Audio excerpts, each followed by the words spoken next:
हजूर, यहाँ पर ही हम लगाएंगे अपनी नई फैक्ट्री। अरे ये ससुरा कौन आ रहा है? लगता है बहुत बड़ा बिजनेसमैन है। अरे भैया सुनो, पानी की बोतल दे दो एक। अरे भैया पानी तो नहीं है, कोल्ड ड्रिंक्स है, वो ले लो। नहीं नहीं, फिर रहने दो। वैसे भैया जी आप यहाँ के तो नहीं लगते, फिर आदमपुर कैसे आना हुआ? अरे वो आदमपुर में मैं अपनी नई फैक्ट्री लगाने वाला हूँ, इसलिए आया हूँ।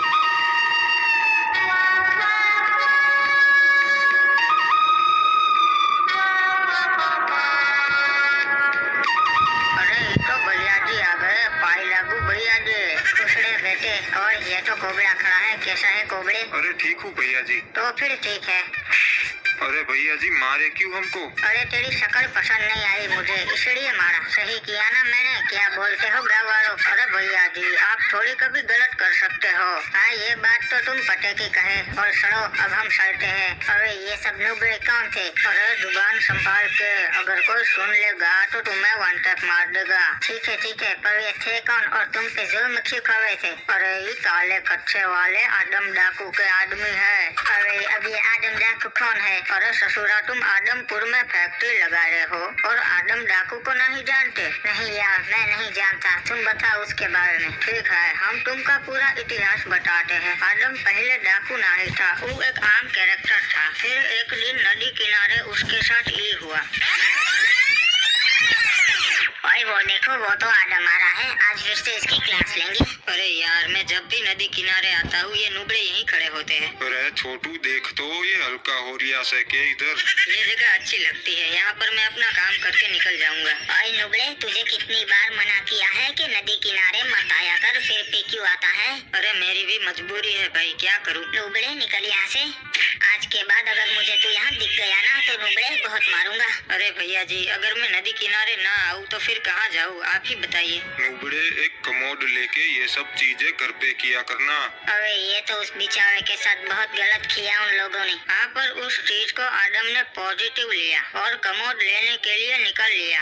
अब तो मैं घर पे ही कमोड पे बैठूंगा, फिर मुझे नदी किनारे जाने की जरूरत ही नहीं पड़ेगी। सुनो स्काइलर भैया एक अच्छा सा कमोड दे दो। अरे नुबड़े मालूम है ना फ्री में कुछ नहीं मिलता, 150 रुपए का है एक। हाँ मैं पैसे लाया हूँ, आप दे दीजिए। अबे तेरे पास इतने पैसे आए कहाँ से? सच सच बता। अरे वो मैंने मेरी साइकिल बेच दी, उसी से मिले हैं मुझे 150 रुपए। अच्छा पर मैं तेरे को टॉयलेट नहीं दे सकता, क्योंकि अगर तेरे जैसे नुबड़े इस टॉयलेट में बैठेंगे तो हमारी क्या इज्जत रह जाएगी। अरे प्लीज दे दो ना यार। अरे बोला ना तेरे को नहीं मिलेगा, चला जा नुबड़ी के। अरे यार ये टॉयलेट देते नहीं है और ऊपर से नदी किनारे भी नहीं जाने देते हैं। अब मैं क्या करूँ? लगता है मुझे ये गाँव छोड़कर जाना पड़ेगा और कोई चारा भी नहीं है मेरे पास। अरे उदास मत हो ब्रो, ये लोग ऐसे ही है। इन लोगों ने हमारे साथ भी यही किया था जब हम नए नए रहने आए थे। अच्छा तो फिर आपने उन लोगों के साथ क्या किया? वही किया जो इन लोगों ने हमारे साथ किया। और अब आप चिंता मत करो, हम आपका बदला लेंगे। इस तरह आदम को क्रिमिनल्स मिले।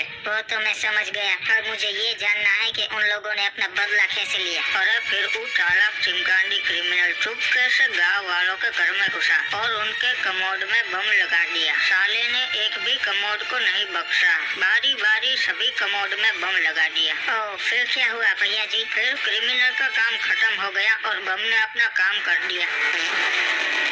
फिर गांव में एक भी कमोड नहीं रहा, सारे कमोड टूट गए और गांव वालों को मजबूरी में नदी किनारे जाना पड़ा। क्या रे नुबड़ो तुम लोगों को मना किया था ना नदी किनारे मत आना, फिर भी आए। और हमारी मजबूरी है नुबड़ो, अब पता चला ना तब मेरी भी मजबूरी ही थी जब तुम लोग मेरा मजाक बना रहे थे। और आदम गलती हो गई हमसे, माफ कर दे।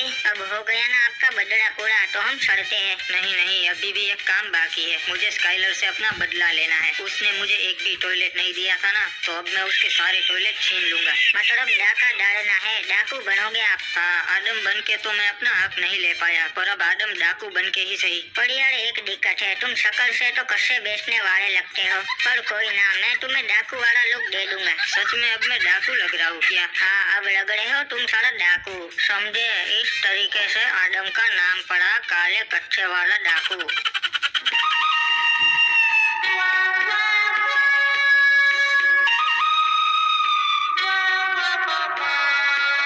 अरे सुन स्काइलर, मेरे को कमोड चाहिए, दे देगा ना? अरे भैया जी, आपको कैसे मना कर सकता हूँ, ले लो, कोई अच्छा सा कमोड ले लो। अरे नहीं, मुझे एक कमोड नहीं चाहिए, मुझे सारे चाहिए, और वो भी मुफ्त में। अरे भैया जी, आप सारे रख लो, कोई दिक्कत नहीं है। ठीक है चलो, आज से ये सारे कमोड मेरे। पर एक मिनट, तू आज सुबह क्या बोला था मेरे को? अरे नहीं नहीं भैया जी, मैं कुछ नहीं बोला था। नहीं यार, तू बोला था चला जा नूबड़ी के, वो बात मेरे सीधे दिल पे लगी थी।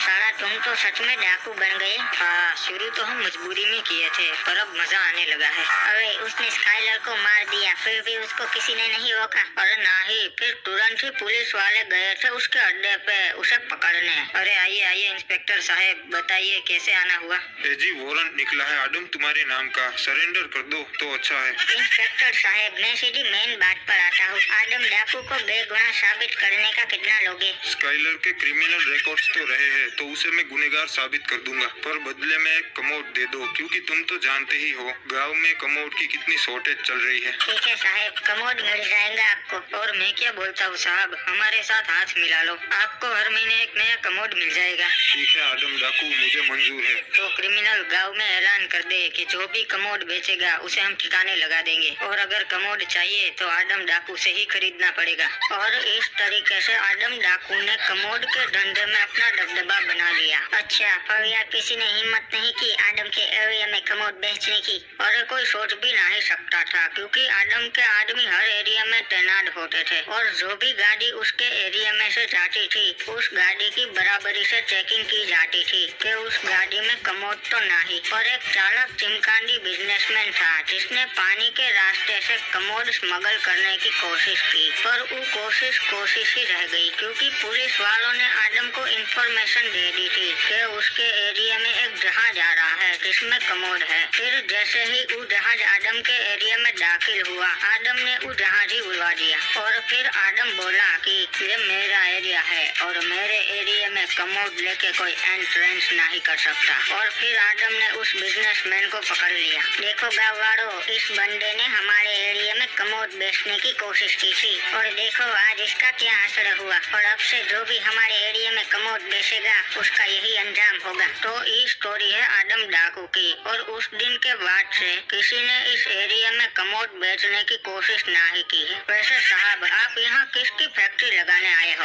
अरे मैं भी यहाँ कमोड की फैक्ट्री लगाने ही आया हूँ। अरे साहब, आप गलती कर रहे हो, यहाँ फैक्ट्री मत लगाओ, वरना आदम डाकू नहीं छोड़ेगा। अरे मैं नहीं डरता किसी डाकू वाकू से, मैं तो फैक्ट्री यहीं पर ही लगाऊंगा। ठीक है भैया, हमने तो आपको वार्निंग दे दी, बाकी आपकी मर्जी। अरे मेरे भी ऊपर तक पहुँच है, अभी इस डाकू को अपने रास्ते से हटाता हूँ। हेलो डीजीपी साहब, नमस्कार, मुझे आपकी मदद चाहिए। अरे नमस्कार बिजनेसमैन साहब, बोलो क्या मदद चाहिए? मुझे आदमपुर में फैक्ट्री लगानी है, पर यहाँ एक डाकू है, उसका बहुत आतंक है, उसका कुछ कीजिए। अच्छा, वो आदम डाकू, वो तो मुश्किल से, पर एक अफसर है जो उसे ठिकाने लगा सके से, मैं उसका ट्रांसफर आदमपुर में करवा देता हूँ। अरे डीजीपी साहब, पक्का वो अफसर इस डाकू को संभाल तो लेगा ना? अरे भाई, उसने बड़े बड़े माफियाओं का बैंड बजाया से, 36 encounter, gold medallist, attitude boy, पापा का परा और डीएसएलआर लवर से। ठीक है डीजीपी साहब, उसका ट्रांसफर जल्द से जल्द आदमपुर में करवाइए। बाबू मोसाई, सच बता, तू टूर्नामेंट में हैक यूज कर रहा था ना? अरे नहीं भाई, मैंने तो बस डीपीआई आई किया था। अरे सर जी, डीजीपी साहब का कॉल आ रहा है। नुबड़ा, तुझे 10 साल की सजा होगी, पर अगर तू सच बोल देगा तो मैं तेरी सजा 5 साल करवा दूंगा। अरे नहीं भाई, मैं सच नहीं बोलूंगा, मुझे पता है तुम मुझे 20 साल जेल में रखोगे। ठीक है, अब तो मैं तुझे 40 साल की सजा दिलवाऊंगा और तुझे रोज टॉर्चर करूंगा। अभी भी टाइम है, सच बोल दे। अरे साहब, दूसरा कॉल आ रहा है डीजीपी साहब का। ठीक है, उठा ले। और इंस्पेक्टर रिपू कैसा है? बोलिए डीजीपी साहब, अब कहाँ मिशन पे भेज रहे हो मुझे? समझदार हो तो भाई, अब तुम्हारा ट्रांसफर कर रहा हूँ मैं आदमपुर में। अरे ये तो अच्छा है, तब तो मेरा सामना आदम डाकू से होगा। हो।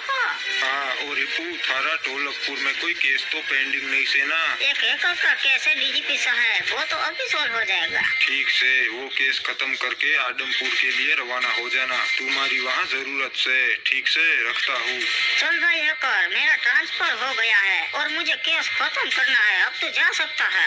ओए पक्का साहब, मैं जा सकता हूँ? हाँ बाबू मोसाई, तूने सुना तो सही, डीजीपी साहब ने मुझे केस खत्म करने का बोला है। और ठीक है साहब, तो अब मैं चलता हूँ। वैसे भी मुझे 1v4 कस्टम खेलने जाना है। रुबड़ा, तेरी हिम्मत कैसे हुई जेल तोड़कर भागने की है, और ऊपर से ऑन ड्यूटी ऑफिसर पर हमला करता है। ये ले। अरे सर जी, ये क्या किया आपने? अरे तावड़े, देख कितनी सारी फाइल्स पेंडिंग पड़ी है, और ये कोर्ट कचहरी के चक्कर सालों साल चलते रहते हैं। इससे अच्छा है एक खत्म केस खत्म। अरे सरकार, खबर मिली है कि एक बहुत ही येड़े ऑफिसर का ट्रांसफर आदमपुर में हो रहा है, और उसका टारगेट आप ही हो। ठीक है, पर उसमें टेंशन लेने वाली क्या बात है? रेड क्रिमिनल, एक काम कर, इंस्टाग्राम पे स्टोरी लगा उस ऑफिसर को टैग करके, और उस स्टोरी में लिखना कि इंस्पेक्टर साहब, आपका स्वागत है आदमपुर में।